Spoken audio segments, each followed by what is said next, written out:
Assalamualaikum warahmatullahi wabarakatuh. Waalaikumsalam. Alhamdulillahirabbil alamin. Bung kameramen kelihatannya tambah gagah ini. Alhamdulillah Bung Alfian. Iya Bung Alfian, semoga Bung Alfian sehat juga nih Bung Alfian. Amin Allah. Nah Bung Alfian, ini ada berita dari hidayatullah.com. Ini tanggalnya sebentar saya lihat dulu. 3 September 2022. Judulnya, Pemuda Muhammadiyah dan Kokam Malang Raya tolak Husein Ja'far Al-Hadar, dianggap terindikasi Syiah. Nah nih Bung Alfian, sebelumnya saya ada pertanyaan dulu. Dia ini pernah foto, jadi foto di gambarnya ini dipakai kaos, tulisannya begini Bung Alfian. Tuhan tak di Ka'bah, tak di Vatikan, tak di tembok ratapan, tapi Tuhan di hatimu. Jadi saya sering lihat dia ini sering menggunakan baju-baju ya mungkin buat dia keren kali ya, tapi kayak ada propagandanya juga kalau menurut saya. Masuk dalam beritanya Bung Alfian, Organisasi Pemuda Muhammadiyah Malang Raya dan Kokam Malang Raya bersama Pimda 027 Tapak Suci Kota Malang serta Ponpes Al-Furqon Muhammadiyah Batu menolak kehadiran penceramah yang dianggap terindikasi Syiah.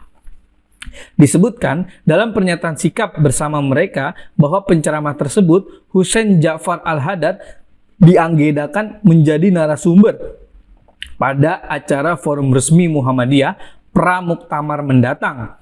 Husein Ja'far Al-Hadar dikenal memiliki jejak digital sebagai dai terindikasi Syiah. Kehadirannya dalam forum Pramuktamar seakan memberi panggung bagi aliran Syiah untuk mempromosikan ajarannya kepada warga persyarikatan. Padahal Syiah sangat bertentangan dengan Muhammadiyah dalam aspek yang prinsip. Bagaimana respon Bung Alfian? Bismillahirrahmanirrahim. Syiah juga hal yang tertolak sejak lama. Yep. Sebutlah misalnya dulu Bung Karno juga menyatakan sikap yang sama. Di kalangan ulama-ulama NU di tahun-tahun 40-an, 50-an pun menjadi peringatan keras dari para ulama-ulama NU tentang bahaya daripada Syiah itu. Nah, jadi kalau tanggapan awal kepada seluruh masyarakat Muslim di negeri kita, kita adalah masyarakat Ahlus Sunnah wal Jamaah. Iya. Jadi secara diametral kita tidak ada koneksitas dengan yang namanya Syiah. Betul. Jadi kalau ada yang memuji-muji dan memaklum-maklumi Syiah, ya saya pikir itu hak dia. Tapi paling tidak kita tegaskan dulu, Syiah itu punya satu formula yang namanya taqiyah. Mereka menyembunyikan keaslian mereka, dan mereka sudah membuktikan di seluruh belahan dunia di mana mereka berkuasa, mereka memandang membunuh orang-orang yang non-Syiah itu sebagai hal yang sifatnya amal soleh. Nah ini juga jadi perhatian buat kita semua. Jadi Syiah ini memang menjadi pertanyaan, kok bisa apa kekurangan narasumber sampai harus mendatangkan dia. Yang kedua, saya berikan apresiasi positif kepada teman-teman Angkatan Muda Muhammadiyah untuk menghadapi ini semua. Cuman titip pesan buat Kokam, PKI-nya agar disikapi secara nasional. Ya, karena saya belum pernah mendengar ada gerakan yang berskala nasional, apakah apel siaga, apakah pernyataan sikap, apakah forum-forum ilmiah, ataupun pembahasan-pembahasan tentang bahaya gerakan PKI yang menurut hemat saya sudah sampai di batas stadium 4++ dan ini berbahaya sekali. Begitu tanggapan awal saya, Bung kameramen. Iya, Bung Alfian, coba saya pengen respon cepat aja. Ini kan acara Muhammadiyah ya.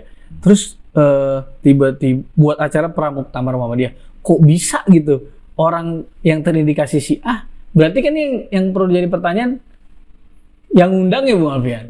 Nah, dan lucunya ditolaknya oleh pemuda Muhammadiyah juga. Nah, kemudian Bung Alfian, ini kan artinya saya melihat orang-orang Muhammadiyah di dalam mungkin tidak tahu sosok beliau ya kan, kalau dia terindikasi Syiah. Atau Bung Alfian mungkin ada bacaan lain, kok sekelas Muhammadiyah tidak jeli menghadirkan narasumber Bung Alfian?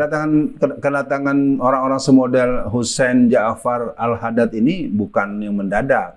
Ya. Karena hampir di banyak perguruan tinggi Muhammadiyah itu memiliki Iranian corner.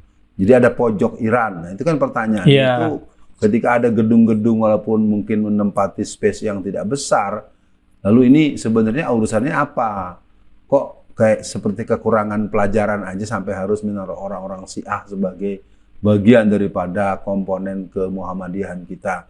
Saya pikir ini sudah jadi virus, Bung Kameramen. Artinya keberadaan orang-orang Syiah bukan sekedar kita pernah belajar dalam bentuk komparatif, tapi ini sudah masuk pada bentuk penetrasi, infiltrasi, dan perusakan misi awal Muhammadiyah maupun misi Muhammadiyah yang tercantum di ADART, di HPT, maupun di pedoman-pedoman konstitusi internal Muhammadiyah. Jadi intinya, tapi perlu Bung Kameraman tahu bahwa acara ini batal, artinya acara berlangsung tetapi tidak dijadikan narasumber. Perlu diketahui, dan ini sebagai catatan, dan kita tidak berangkat daripada kebencian, tetapi kita memang ingin jangan sampai karena harapan terhadap Muhammadiyah pada muktamar yang akan terselenggara insya Allah di Surakarta nanti atau di Solo tanggal 18 sampai 22 bulan November ya, atau ya bulan November kalau tidak salah saya mengingat. Artinya ini harus berjalan sesuai rencana. Jadi Muhammadiyah tanpa Syiah, tanpa PKI, tanpa aliran sesat lainnya. Iya, Bung Alfian. Saya punya pertanyaan yang tapi perlu dijawabnya nanti, Bung Alfian, di sesi khusus di Baca Berita untuk membahas muktamar. Biar Bung Alfian juga penasaran, apakah muktamar Muhammadiyah nanti akan diintervensi oleh rezim? Wah. Nah, Bung Alfian, kembali ke berita soal Habib ini, Bung Alfian. Nah, ini ada Hops ID di dalam beritanya. Di Twitter dengan nama akun Noval Assegaf, dengan keterangan di bio-nya penganut Ahlussunnah wal Jamaah atau Islam Sunni, mayoritas Islam di Indonesia dan di dunia membenarkan kabar Habib Ja'far adalah penganut Syiah.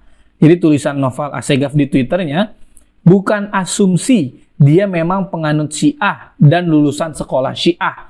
Dia merespon ada orang menulis, ada asumsi bahwa Habib Ja'far adalah seorang Syiah. Jadi bingung mana yang benar, Bib. Nah, makanya saya tertarik dengan kalimat Bung Alfian tentang takiyah. Nah, jadi Bung Alfian, Ja'far ini saya kenal dia atau tahu dia dari YouTube.